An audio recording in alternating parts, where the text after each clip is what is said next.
All right, I'm just gonna do a quick video on how to install a JB4 on the 2.0 Alfa Romeo Giulia. I've got everything disconnected. You can do everything with a flathead screwdriver and a 10mm socket and a razor blade. It's pretty easy.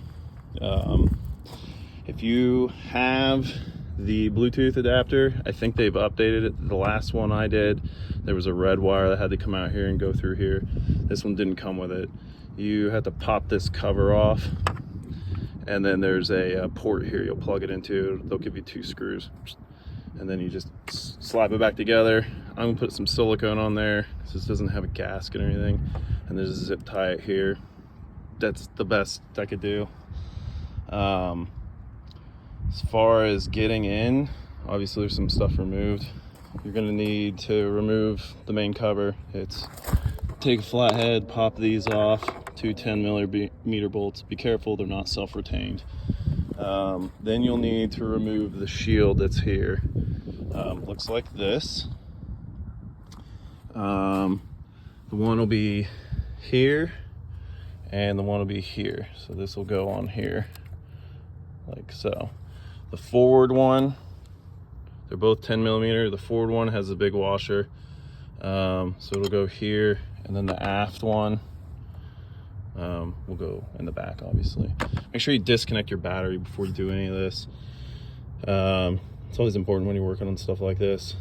And keep in mind when you do connect the battery up, I'm sure if you haven't done it yet, you're gonna get a ton of error codes. You'll have to cycle the ignition and do a full lock on the steering wheel. So you're gonna get a bunch of warning messages. It's not a big deal. It's boilerplate for these. So there's 2 main connectors that you're gonna be interrupting. The first one, you're gonna look for this. That's not the one you're interrupting. It'll be just forward of it. This guy right here. So you'll disconnect this, and this will be interrupting this one. So those will both be in the JB4.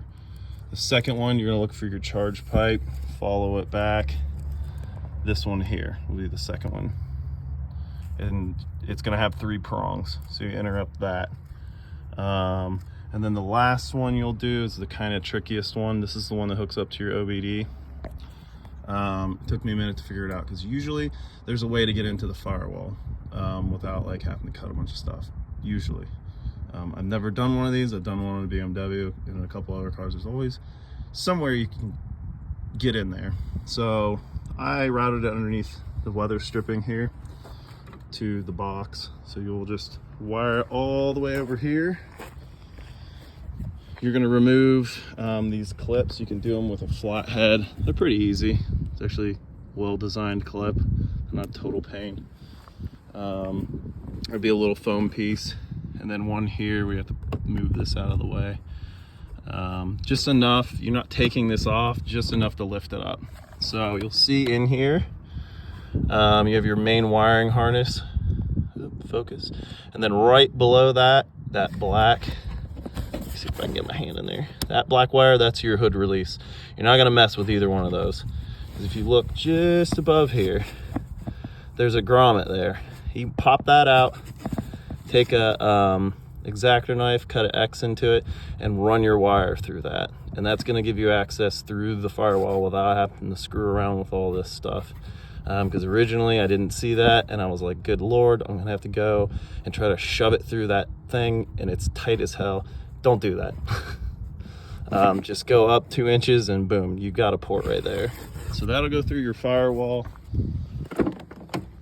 and it's just above, where is it? Right, sorry, give me a second here. Right there. I'm gonna get some silicone and seal it up a little bit too on that, but you won't be able to see it from the inside because it's covered by this. It's like they knew. And then you'll just run that straight up to your OBD. Come on, man. There we go. Pretty simple. The only thing really I regret, I wish I'd taken a little bit more time. Like any car, you're gonna have brittle plastics in the engine bay because stuff gets hot. and I wish I'd taken a little bit more time, so I'm gonna have to get some new clips. On these, there's 3 of them to remove this. You can see where I broke them. Not cool. So I'm gonna get some new clips for that. But you can just take a flathead and snap, like, not snap them. Just what is this thing? Rotate it off. Just be careful. They're super brittle. They're junk. It's just like any other car, unfortunately. But other than that, it's not too bad. Like I said, I'm just gonna go to AutoZone and get some aftermarket clips and make something work, or I might 3D print something. I don't know yet. And as far as like mounting the box, I've seen people just put them in here by the ECU and just zip tie it in. We'll see what I do with it. I'm not 100% sure yet. But yeah, there you go. That's how you install it.